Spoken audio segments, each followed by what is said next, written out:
अगर आप अपना खुद का नया घर बनाने की प्लानिंग कर रहे हैं तो आपने टाइल्स कौन सी लगानी है, दीवार पर पेंट कौन सा होगा और किचन कैसा दिखेगा, इन सब पर घंटों सोच विचार किया होगा। लेकिन एक ऐसी चीज है जिस पर हम अक्सर ध्यान ही नहीं देते जब तक कि वहां से कोई स्मेल ना आने लगे या फिर साल 2 साल बाद ही उसे खाली करवाने की नौबत ना आए। बहुत से लोग सोचते हैं यार ये तो जमीन के अंदर दबा रहना है, इसमें क्या ही दिमाग लगाना, बस एक गड्ढा खोद के ईंट लगवा दो और काम खत्म। और यहीं पे लोग सबसे बड़ी गड़बड़ कर देते हैं। जब बाद में सीपेज की वजह से घर की नींव गीली होने लगती है या फिर पड़ोसियों से बदबू की शिकायत आने लगती है, तब समझ आता है कि लाखों रुपए घर पे लगाने के बाद एक छोटी सी चूक ने सारा घर को खराब कर दिया। देखिए दोस्तों, आज हम बात करने वाले हैं कि 2026 में एक परफेक्ट सेप्टिक टैंक बनाने का सही तरीका क्या है और इसमें आपका टोटल खर्चा कितना बैठने वाला है। क्योंकि आज के टाइम पे मजदूरी और मटेरियल के रेट काफी बदल चुके हैं, तो पुराने हिसाब से चलना आपके बजट को बिगाड़ सकता है। बहुत से लोग क्या करते हैं कि ठेकेदार के भरोसे छोड़ देते हैं और ठेकेदार अपनी आसानी के चक्कर में टैंक का साइज या उसकी बनावट में ऐसी गलतियां कर देता है जो आपको सालों तक परेशान करती है। ये चीज लोग समझ नहीं पाते। एक बार घर बन गया तो सेप्टिक टैंक को दोबारा ठीक करना मतलब पूरे आंगन का पार्किंग को तोड़ना होता है, जो कि कोई नहीं चाहता। अब इसमें सबसे पहली बड़ी गलती जो लोग करते हैं वो है टैंक का साइज तय करने में। लोग सोचते हैं कि जितना बड़ा टैंक होगा उतना अच्छा होगा, कभी भरेगा ही नहीं। यहीं पे आप अपना पैसा बर्बाद कर देते हैं। अब जैसे मान लीजिए आप एक बड़े साइज का टैंक बनवा रहे हैं जिसकी लंबाई 10 फीट है और चौड़ाई 7 फीट और गहराई मान के चलिए कि 8 फीट है, तो ये काफी बड़ा टैंक हो जाता है जो लगभग 15 से 20 लोगों की बड़ी फैमिली के लिए भी काफी है। अब इतने बड़े टैंक में आपकी खुदाई का खर्चा बढ़ जाएगा, ईंट और सीमेंट काफी ज्यादा लग सकता है। अब अगली गलती आती है इसके स्ट्रक्चर को लेकर। अक्सर लोग क्या करते हैं कि बस चारों तरफ से दीवार खड़ी कर देते हैं और उसके ऊपर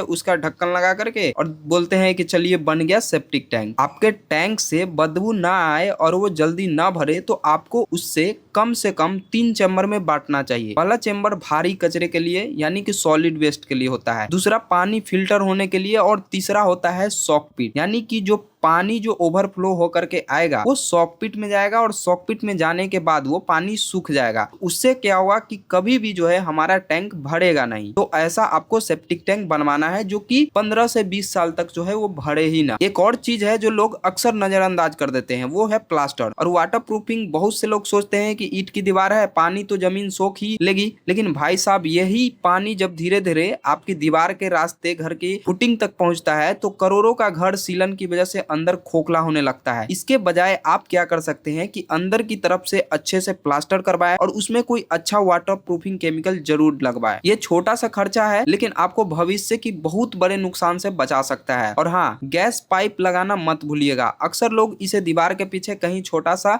छोड़ देते हैं, जबकि इसे घर की छत से ऊपर ले जाना चाहिए ताकि स्मेल आपके लिविंग एरिया में ना जाए। अब बात करते हैं सबसे मेन चीज की जिसका आप इंतजार कर रहे हैं, खर्चा कितना आएगा। आप अगर 10 फीट लंबा, 7 फीट चौड़ा और 8 फीट गहरा टैंक बनवा रहे हैं तो 2026 के रेट के हिसाब से उसमें आपका जो खर्चा आएगा वो थोड़ा ज्यादा बैठेगा, क्योंकि ये साइज काफी बड़ा है। इसमें आपकी मिट्टी की खुदाई, ईंटों का काम, सीमेंट, गिट्टी, बालू, ये सब में ज्यादा पैसा लगेगा। उस सबको मिलाकर आपका बजट लगभग मान करके चल सकते हैं कि इसमें जो खर्चा आएगा वो 85,000 से लेकर के 1 लाख के बीच वो सेप्टिक टैंक बनाने में आएगा। इसमें जो लेबर कॉस्ट है वो भी शामिल है, यानी कि जो मजदूर काम करेंगे उसका भी पैसा इसमें ऐड है। और इतना रेट इस बात पे भी डिपेंड करता है कि आप ईंटे का बनवा रहे हैं या फिर आरसीसी यानी कि कंक्रीट का। जैसे कि सेप्टिक टैंक 2 तरह का बनता है, एक होता है ब्रिकवर्क का और एक होता है आरसीसी का, यानी कि रिइंफोर्स्ड सीमेंट कंक्रीट, यानी कि उसको आप कंक्रीट से ढाल करके बनाते हैं। और एक होता है जो ब्रिकवर्क का होता है, यानी कि आप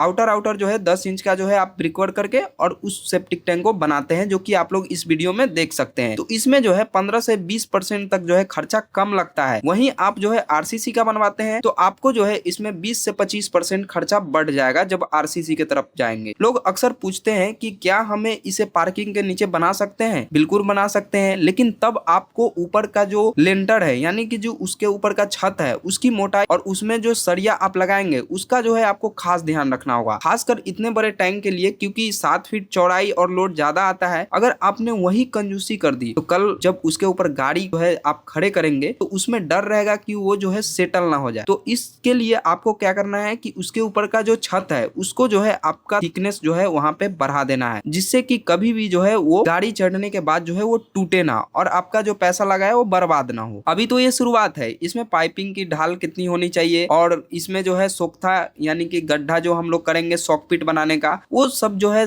बनाने का सही तरीका क्या है, इस पर भी बहुत सी चीजें जो है इंपॉर्टेंट है, आपके बहुत काम आ सकती है। अगर आप चाहते हैं कि मैं उन पर डिटेल जो है वीडियो बनाऊं या आपको किसी और साइज का एस्टिमेट चाहिए तो आप नीचे कमेंट में बता सकते हैं। अगर आपको लगा कि ये जानकारी आपके किसी काम आएगी तो इसे उन लोगों के साथ शेयर जरूर करें जो अपना नया घर शुरू करने वाले हैं। बाकी वीडियो अच्छा लगा हो तो वीडियो को लाइक कर दीजिएगा, इससे हमें समझ आता है कि आपको ऐसे ही प्रैक्टिकल बातें जो है पसंद आती है। तो मिलते हैं अगले वीडियो में ऐसे ही इंपॉर्टेंट टॉपिक के साथ।